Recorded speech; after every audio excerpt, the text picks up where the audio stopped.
नमस्कार साथियों, वैदिक आईएएस में आपका स्वागत है। 7-8 मैसेज मेरे पास आए थे कि फंडामेंटल राइट को सर अपने हिसाब से एक बार समझा दीजिएगा। तो हमने कहा राज व्यवस्था की कोई टीचर हमारे यहाँ क्लास लेगा और वो आपको बेहतर तरीके से बताने का प्रयास करेगा, लेकिन फिर भी फंडामेंटल राइट को हमने प्रयास किया थोड़ा सा बताने का आपके एग्ज़ाम के पर्पज़ से कि पहले होता क्या है और वो पढ़ा कैसे जाता है। ठीक है, पहले इन चीज़ों को देखना, उसके बाद फिर जहाँ से क्वेश्चंस आते हैं वो चीज़ें बताएंगे। हालांकि फंडामेंटल राइट की अगर हम क्लास लेना चाहें तो कम से कम 2 से 3 घंटे जाएंगे, फिर भी पूरा नहीं होगा, क्योंकि अपने आप में बड़ा दायरा है। उसको करंट से अपडेट करना, यूथेनेसिया से अपडेट करना, महिलाओं के जो पूजा स्थल में अधिकार मिले हैं उनसे अपडेट करना, बहुत सारी चीज़ों को अगर देखा जाए तो जो आरटी एक्ट आया है उससे रिलेट करना, इस तरह के डाटाज अपने आप बढ़ जाएंगे और एक डिस्कशन का पहलू हो जाएगा। तो आगे जो पढ़ाएगा वो करंट अपडेट पढ़ाएगा या फिर इस पर भी करंट इशू आएंगे वो भी हम आपको बताने का प्रयास करेंगे। फिर भी एक ओवरव्यू आपको देने का प्रयास करेंगे कि आप क्या ध्यान रखिए और एग्जाम्स में आपसे क्या अपेक्षा करता है एग्जामिनर। ठीक है, जैसे अगर राज व्यवस्था में अगर हम फंडामेंटल राइट पढ़ते हैं, ठीक है, मौलिक अधिकार, ठीक है, अगर मौलिक अधिकार पढ़ते हैं तो सबसे पहले प्रयास करेंगे कि हम इसको जानें। ठीक है, कि मौलिक अधिकार होता क्या है। ठीक है, मौलिक अधिकार होता क्या है, इसका उद्भव कैसे हुआ, इसका वर्गीकरण करेंगे। देखना पॉइंट्स, देखना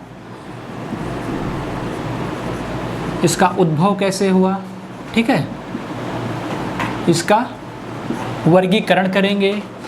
फिर सारे के सारे फंडामेंटल राइट्स को क्रम से देखेंगे, फिर संशोधन कितने हुए हैं, फिर विशेषताएं क्या है। ठीक है, इतने पहलुओं को हमें ध्यान देना पड़ेगा। ठीक है, इसके संशोधन को और इसकी विशेषता को, और जो संशोधन हुए हैं वो किसी न किसी घटना से रिलेटेड होंगे, इसलिए उन घटनाओं का मेंशन हम यहीं करेंगे। इसलिए ये एक थोड़ा सा बड़ा इशू हो जाता है। अगर बात करें कि फंडामेंटल राइट है क्या, ठीक है, पहले स्टेटमेंट तो यही आता है कि हम जो पढ़ रहे हैं वो है क्या, ये है कहाँ पे और है क्या। अगर आप बेयर एक्ट उठाओगे, संविधान पढ़ते होगे तो भाग 3 में आर्टिकल 12 से 35 तक फंडामेंटल राइट दिया हुआ है।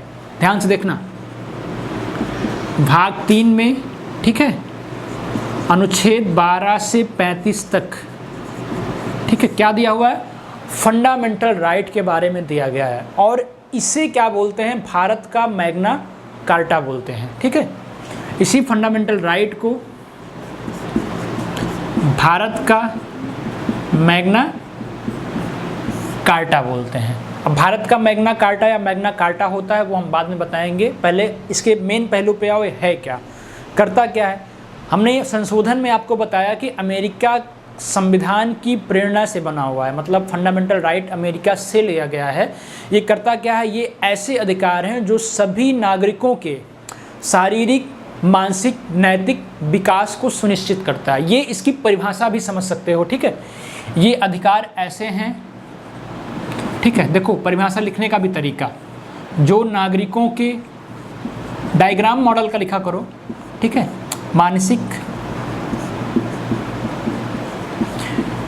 मानसिक, शारीरिक और नैतिक विकास को सुनिश्चित करता है। ठीक है, इन तीनों के विकास को सुनिश्चित करता है। कौन सुनिश्चित करता है, फंडामेंटल राइट सुनिश्चित करता है।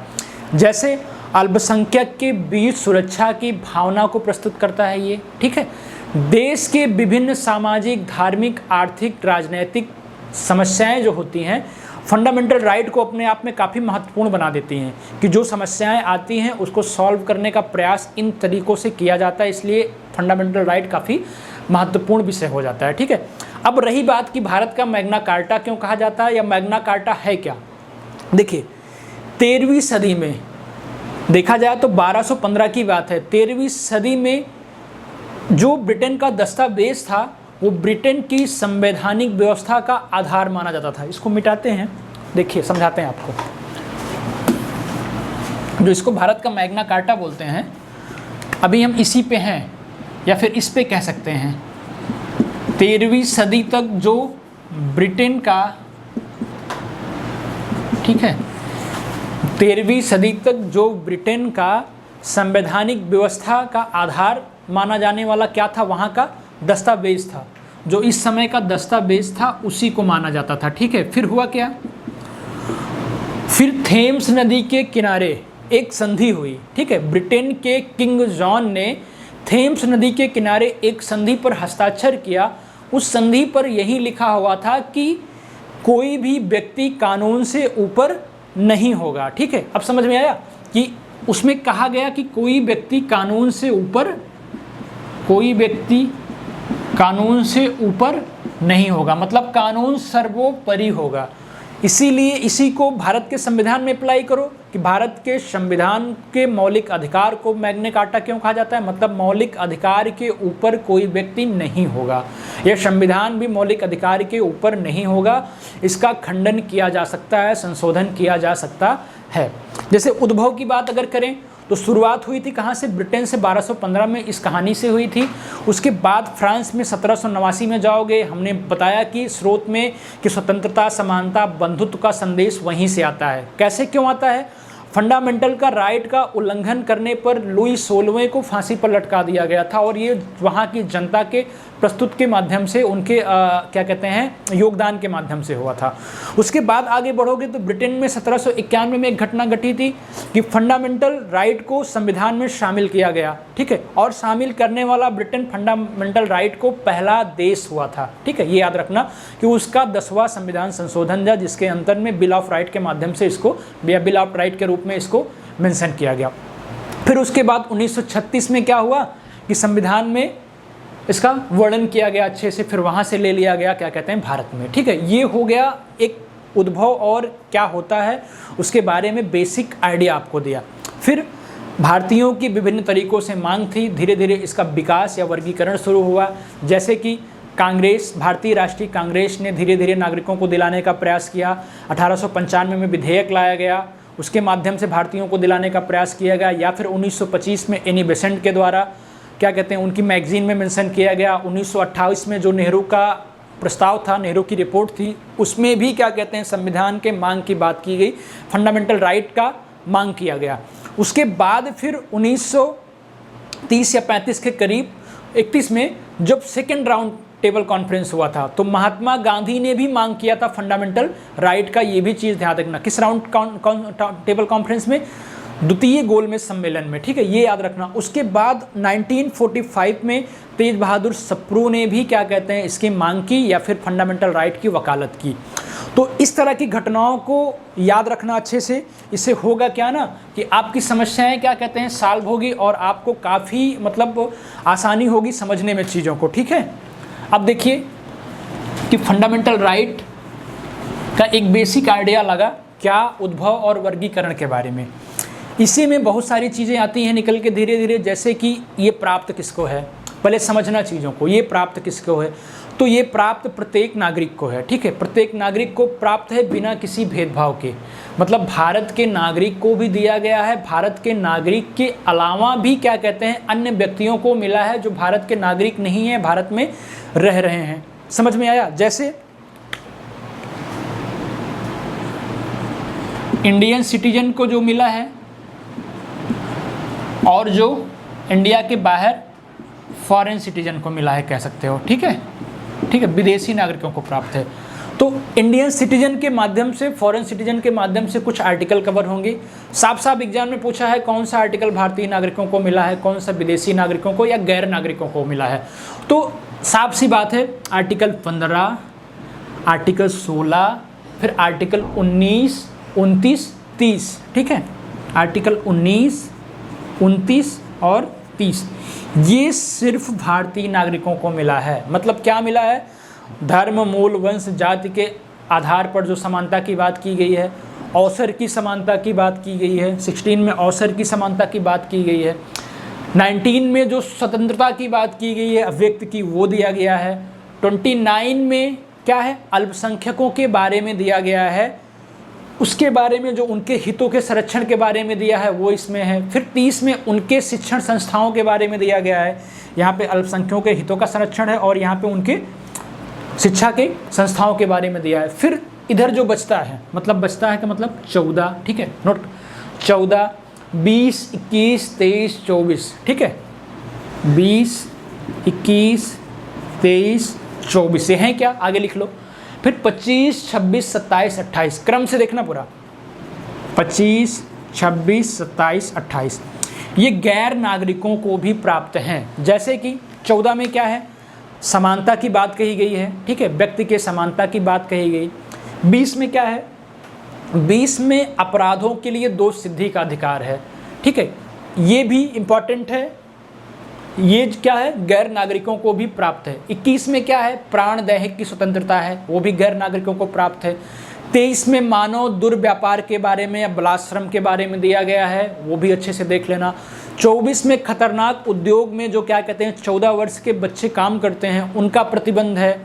25 में क्या है, 25 में धार्मिक स्वतंत्रता की बात की गई है और 26 में धार्मिक कार्यों के लिए प्रबंध करने की व्यवस्था की गई है कि कोई भी व्यक्ति अपने धार्मिक कार्यों के लिए प्रबंधन कर सकता है, ठीक है। 27 में क्या है, 27 में किसी विशेष धर्म के लिए अभिवृद्धि की बात की गई है कि चंदा आदमी उसके लिए चंदा ले सकता है या कर ले सकता है। फिर आगे क्या है, लास्ट वाला 28 क्या है, धार्मिक शिक्षा पर क्या कहते हैं, धार्मिक शिक्षा को निषेध किया गया है, ठीक है। तो ये सारे चीज़ें, ये आर्टिकल्स एक बार हमने रिकॉल कर दिया। अभी हम आपको 14 से पूरा कंप्लीट क्या कहते हैं 20 से लेके 35 तक बताएंगे, लेकिन फिर भी हमने आपको एक बार मेंशन कर दिया कि आपके दिमाग में चीज़ें बार बार तैयार रहें। जैसे अभी हमने बताया कि 19 में अभिव्यक्ति की स्वतंत्रता है, तो आपके एग्जाम में ऑर्डर क्रम में यही पूछ लेता है कि 19 में अभिव्यक्ति की स्वतंत्रता है या उसमें क्या क्या चीज़ें हैं, ठीक है, ऐसे दिया हुआ है ना, ध्यान देना। अभी आपको सिर्फ समझा रहे हैं। 19 1A, ठीक है, 1B, 1C, 1D, फिर 1E, ठीक है, और क्या है 1F है, ठीक है। इस तरह इसी से संपत्ति के अधिकार को हटा दिया गया था, आपको पता होना चाहिए। तो इसमें पहला क्या है, पहला है कि भाषण और अभिव्यक्ति की स्वतंत्रता का अधिकार है, ठीक है, भाषण और अभिव्यक्ति की स्वतंत्रता का अधिकार है। दूसरे में शांतिपूर्ण हथियार लेकर सम्मेलन करने का अधिकार है, ठीक है, शांतिपूर्ण तरीके से हथियार रहित, ठीक है, हथियार रहित सम्मेलन करने का अधिकार है, ठीक है। और 1C में क्या दिया हुआ है, इसके जस्ट बाद क्या है, संगम संघ या सहकारी समिति बनाने का अधिकार है। भारत के राज्य क्षेत्र में आवास संचरण करने की बात कही गई है, भारत के राज्य क्षेत्र में आवास संचरण की बात की गई। उसके बाद फिर क्या कहते हैं, किसी भाग में निवास करने की बात की गई है या बस जाने की बात की गई है 5वें में, ठीक है, 1 2 3 4, हाँ, किसी भाग में भारत में बस जाने की बात की गई है। उसके बाद फिर लास्ट वाला पॉइंट है कि आजीविका और क्या कहते हैं वृत्ति के लिए, व्यापार के लिए, वृत्ति के लिए व्यापार करने का अधिकार प्राप्त है, ठीक है। तो इन चीज़ों को भी देख लेना, इनके ऑर्डर क्रम भी एग्जाम्स में आते रहते हैं, ठीक है। अब आगे जैसे मान लो मैंने कहा कि और आपको आगे के लिए क्या अपडेट करना है, अपडेट करना है कि आर्टिकल 21 में हमेशा विभेद आते रहते हैं, यूथनेसिया के बारे में दिया हुआ है, पूजा स्थल में महिलाओं के प्रवेश करने के बारे में, आर्टिकल 66A के बारे में जो RT एक्ट है उसके बारे में। इन चीज़ों को एक जगह अपडेट करा दूंगा जब मैं क्रमबद्ध तरीके से आपको पढ़ाऊँगा। तो फिर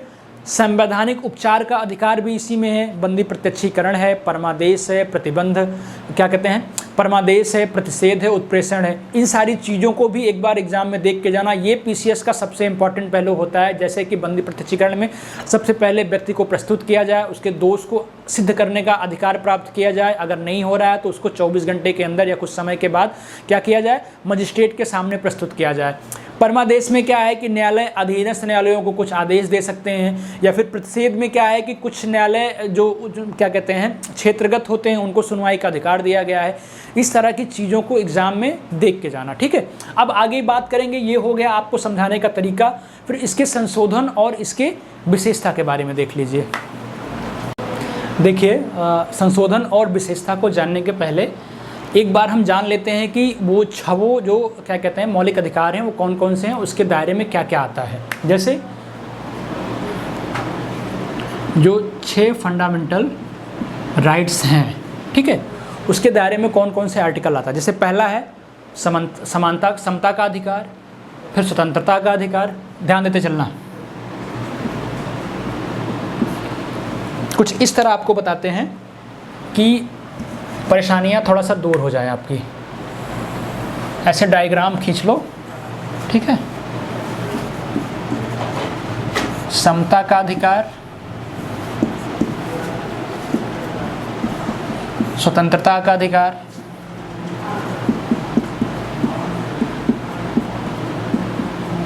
शोषण के विरुद्ध अधिकार, फिर है धर्म की स्वतंत्रता का अधिकार, ठीक है, संस्कृत शिक्षा का अधिकार,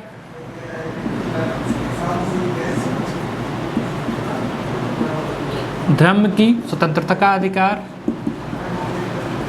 संस्कृत एवं शिक्षा का अधिकार, उसके बाद फिर संवैधानिक उपचार का अधिकार, ठीक है।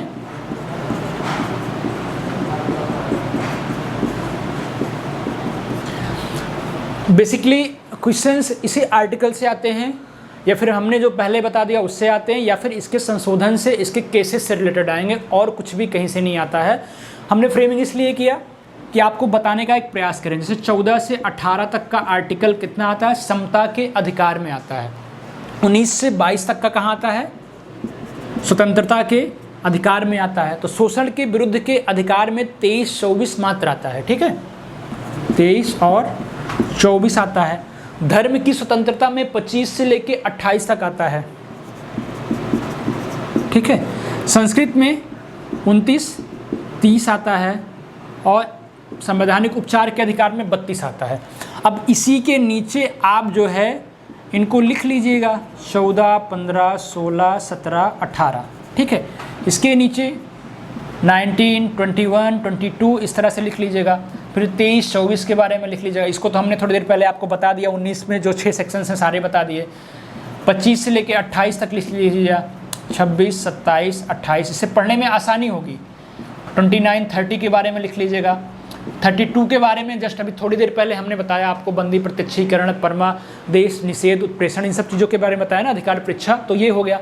अब जैसे समता का अधिकार में बात किया जाए तो है क्या, 14 में क्या है, विधि के समक्ष समता की बात की गई है, समानता की बात की गई है।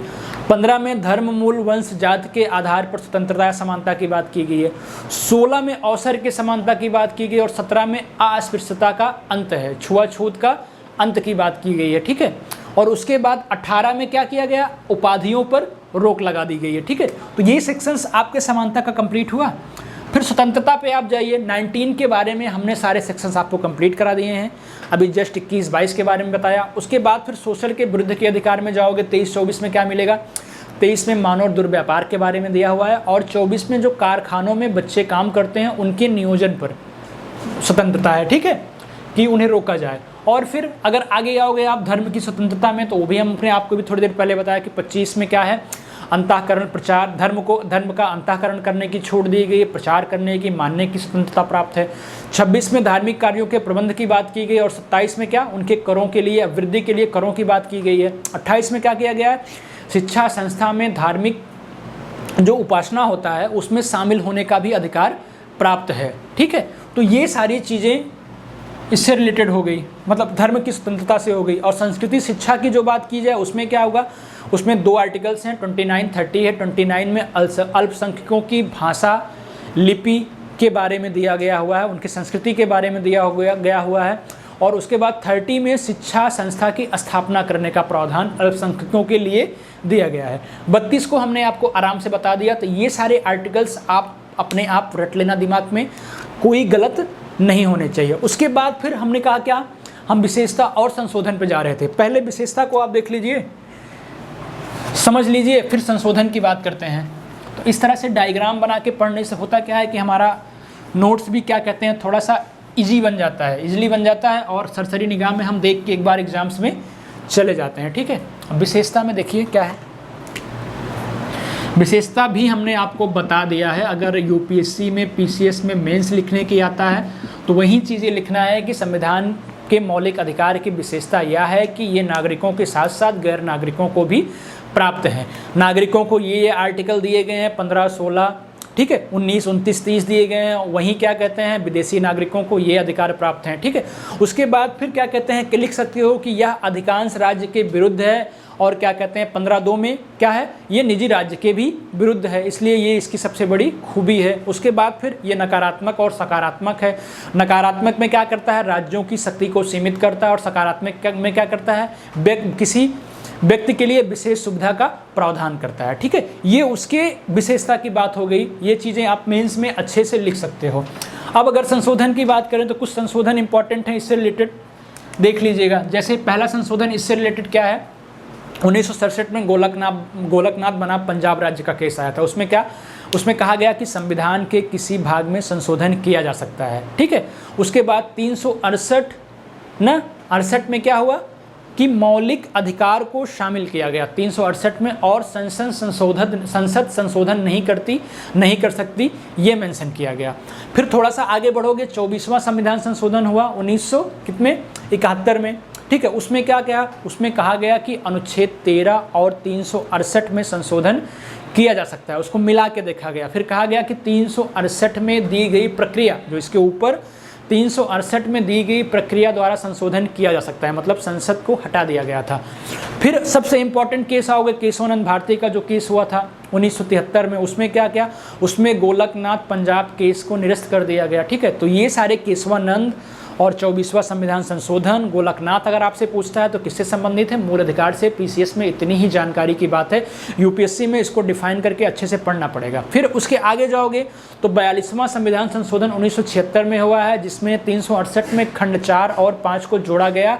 उसमें कहा गया कि संशोधन होगा लेकिन उसे न्यायालय के समक्ष प्रश्नगत नहीं किया जाएगा। ठीक है, देखो बाद में इसको भी रद्द कर दिया जाएगा। फिर 1928 में मिनर्वा मिल का केस आता है, उसमें कहा गया कि संविधान के आधारभूत लक्षणों की रक्षा कर सकते हैं या उसको करने का अधिकार न्यायालय को प्राप्त कर दिया गया कि न्यायालय संविधान के आधारभूत लक्षणों की रक्षा करे।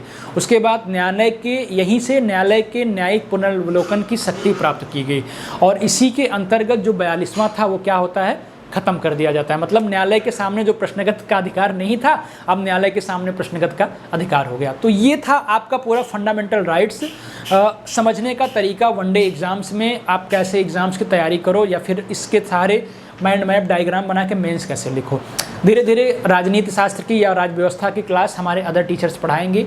ये आपके क्या कहते हैं समस्याओं के ऊपर हमने क्लास बनाने का प्रयास किया। एग्जाम्स में 2-3 क्वेश्चन आते रहते हैं, इसलिए हमने बना के आपके लिए छोड़ दिया है। बाकी जो क्लासेज मेरी जैसे चल रही हैं वैसे ही स्टार्ट होंगी। इतिहास चलेगा, भूगोल चलेगा, और राज्य व्यवस्था जो भी क्लासेज चलेंगी प्रॉपर शेड्यूल के साथ 15 अक्टूबर के बाद चलेंगी। धन्यवाद।